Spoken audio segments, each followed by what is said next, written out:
have the Ice Age Encounters show right here. You ready for Ice Age Encounters?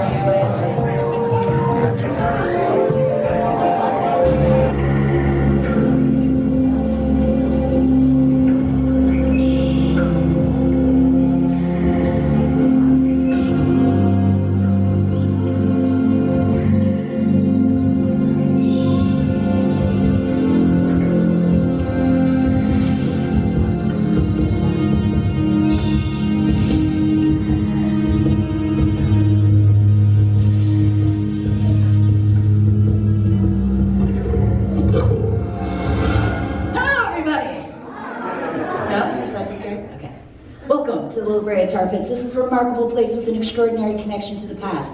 But before I get into the program, there's something that I would love to discuss with you, and that's our name, the Tar Pits. Well, it's completely misleading because there's no tar here, and there are no pits. Yep, awkward. Let me explain. So that black sticky substance that you see seeping up out of the ground around the museum is actually naturally occurring liquid asphalt. Unlike tar, which is man-made, and when it oozes up out of the ground, it only forms shallow, sticky seeps that are a few inches deep, not vast pools like the word pits might suggest. So really, a more accurate name for this place would be something like the La Brea Sticky Liquid Asphalt Seeps That Are Only a Few Inches Deep Museum. Right, but nobody wants to go there. No, people are more likely to visit a museum if it has a name that sounds like the title of a thrilling movie.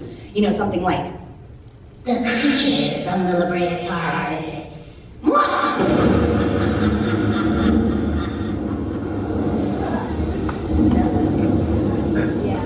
Okay, I'll keep working. Well, tens of thousands of years ago, before anyone even considered making a movie, there were natural dramas taking place right here in Los Angeles, and they're still taking place today. The most recent paleo drama to take place here at the Tar Pits is called Project 23. Has anybody here heard of or seen anything with Project 23 yet? Okay, a few of you. Well, for the rest of us, do not fret, because we have a short 2-minute clip to catch us all up to speed on Project 23.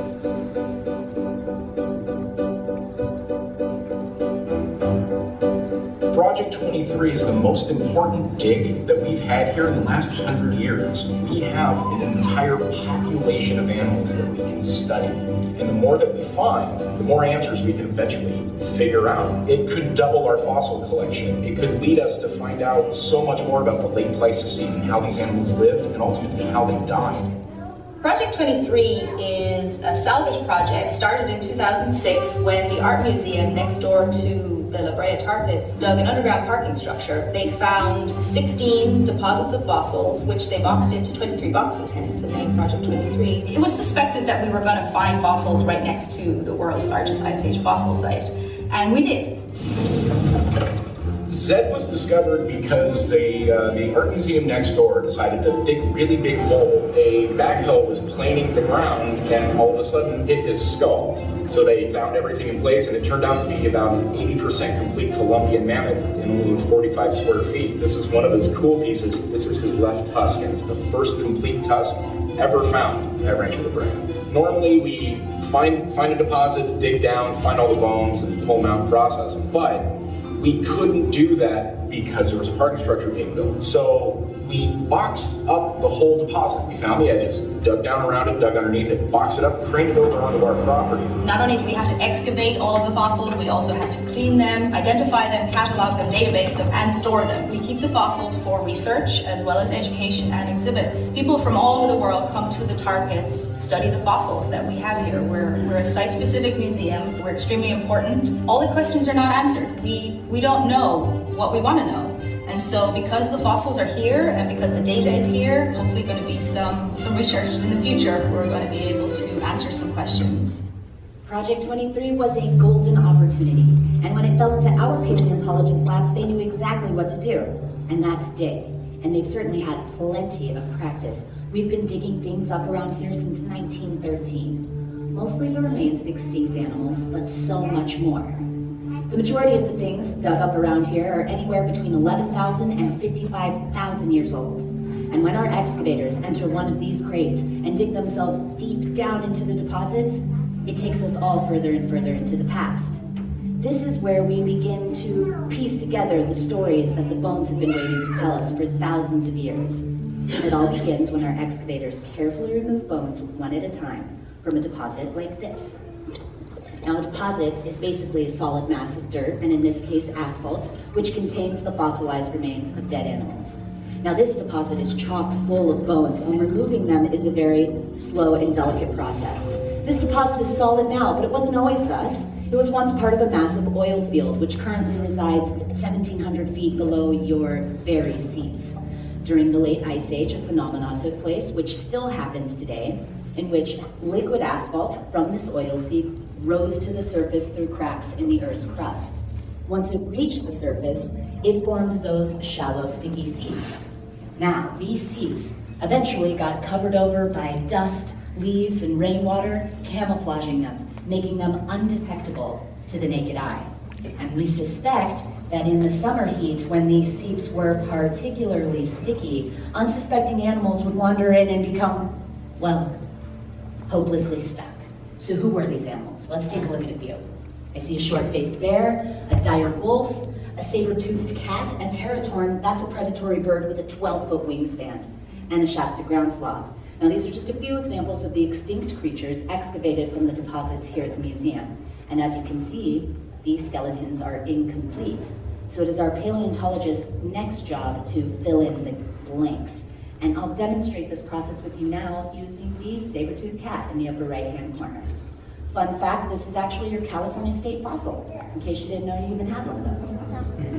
We are now looking at the incomplete skeleton of an adult Smilodon fatalis. This closely resembles the remains that are excavated here at the museum. Now, fortunately, we've dug up over 2,000 Smilodons over the years, so we have plenty of spare parts when filling in those gaps. Next, we take a look at the condition of the bones to give us clues as to how this animal would have lived, hunted, and even died. This is the skeleton key which opens up our imaginations, and it is here in our minds that these creatures can truly come back to life.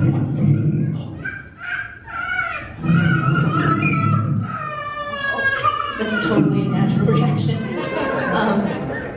So based on its skeleton, we can deduce that the average Smilodon weighed about 500 pounds. That's twice as heavy to its approximate size to that of a modern-day African lion. It's gonna be okay. We've seemed to tame her a little bit. The bones in its chest, shoulders, and forearms were very powerful, indicating that the creature was extremely muscular in those areas. In the skeletons of older Smilodon, we consistently see signs of wear and tear in the lower lumbar region, which suggests that the hunting habits of the cat might have put a lot of strain on its lower back, and also supports a very popular theory that the Smilodon fatalis was an ambush hunter. Yeah, that's right. That's the type of predator that sneaks up on its prey, or patiently waits behind an obstruction for its unsuspecting victim to wander by. Now, some paleontologists theorize that the cat may have grappled its victim to the ground, incapacitating it with its massive bulk. It would then deliver the death blow with those formidable canines. And in case anyone here managed to miss them, the canines are the sharp, curved, pointy teeth protruding from the upper jaw. Now, these imposing sabers could grow up to 8 inches long. The front and back edges were covered in little divots, much like the serrations on a steak knife. Now again, some paleontologists theorize that the cat may have slashed into its victim and then just fell back and waited for its prey to die of shock and blood loss.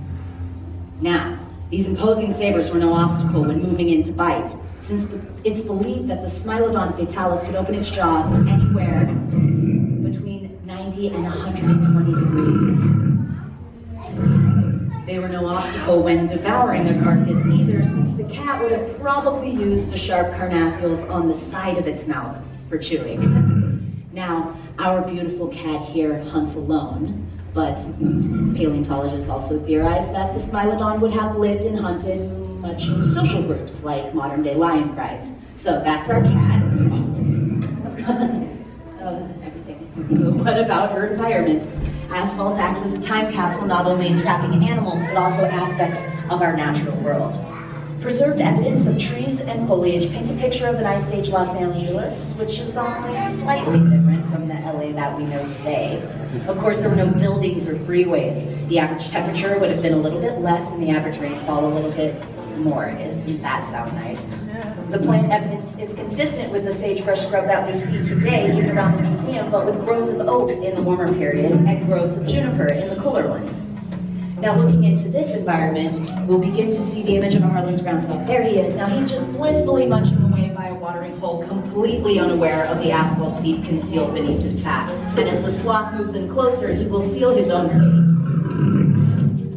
See, now he's stuck, and his panic sets in. The mighty beast yanks with all of his brute strength, but it is nothing in comparison to the powerful suction force of the asphalt seed.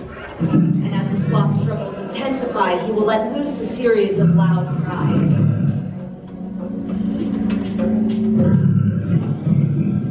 And of course, our Smilodon stalks towards the commotion, but she is not alone. These cries are ringing out like a dinner bell in the ears of all the ravenous predators in the area.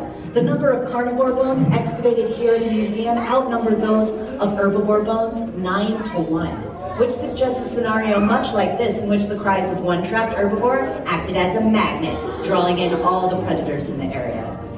And of course, our Smilodon fatalis is first on the scene.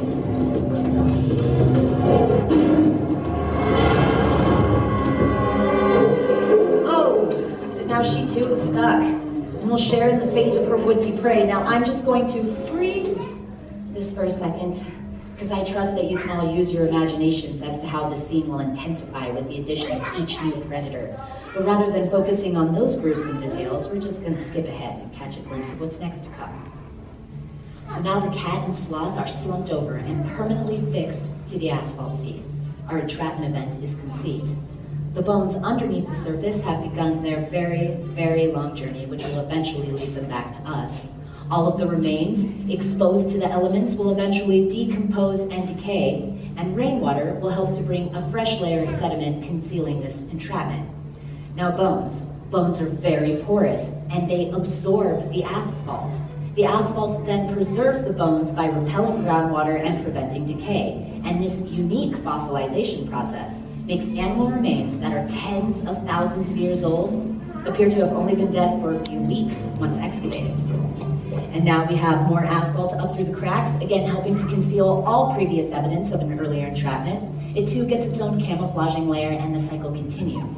Now there's a good theory that the weight of the next round of victims forced the bones underneath the surface to break apart, mixing them together, which is why we can only excavate incomplete skeletons. And these scenes are stacking, one on top of the other, on top of the other, on top of the other, creating the illusion of deep pits, which is where we get our name. But we know that this entrapment event was not an everyday occurrence. Maybe only once every decade would account for our findings. But over tens of thousands of years, these scenes piled up, leaving the Brea Tar Pits and Museum with the most extensive collection of Ice Age fossils on the entire planet.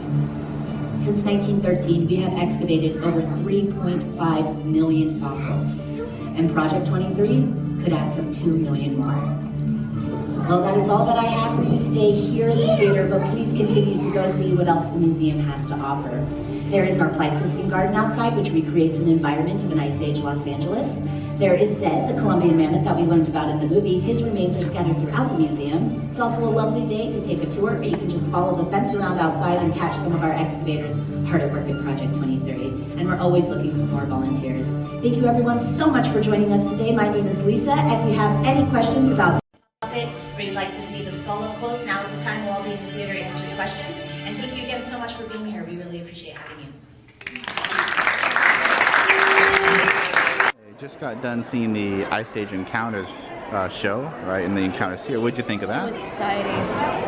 That one kid certainly thought it was exciting. Yeah, okay. But I don't know, if I'm a parent, I'm not going to bring a kid into... Not a super little kid. I mean, if they have a natural interest in like big things that roar, yes, but I wouldn't force it. But yeah, it was fun. It's like those like raptors they have at Universal, or, you know, a lot of fun stuff.